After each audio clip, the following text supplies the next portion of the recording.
pala ng ngipin nila. Ayan, maliit pa ang ngipin. Pero wag ka, nakakahuli na sila ng kung ano-ano, kahit baby pa. Kahit maliit pa yung ngipin. Ang charis namin. Ang charis namin nakapikit. Nakapikit? Ba't kaya nakapikit yan? Natutulog ka, Charis?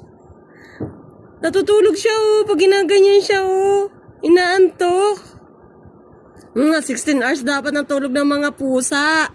Kaso, lagi na lang dinidisturbo, no? Ayun na. Ayan, guys. Dinodisturbo na naman. Napikit, oh. Pikit talaga, oh. Pikit. Bye-bye.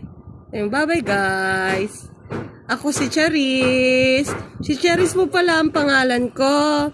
Masipag po ako manghuli ng kahit ano. Kahit langaw po hinuhuli ko, hinahabol ko. Ang nakaraan, biglang nasira ang tubo sa bahay at kailangan ko ng pera agad. Buti na lang, may mabilis cash. Naku, matutulog na to sa kama mo. Umano na eh. Ang pinakakagulat sa akin ay ang bilis na Dali-dali siya pag-akyat eh. kasing bilis na 5 minuto. Nagising kasi siya kasi kinuhanan ko siya ng kuto. Meron kasi siya eh. Maximum na halaga hanggang hindi Kailangan bilang to sila ng ano. Ang puwit on, dumi na oh.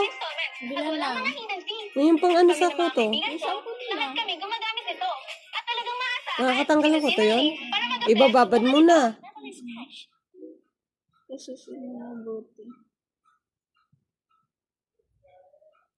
Ganda ng mata ni Charis.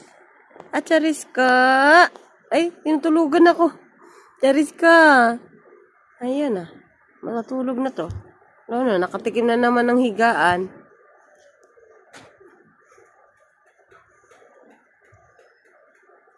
Nakatikim na naman siya ng ibang higaan eh. Batuti ko.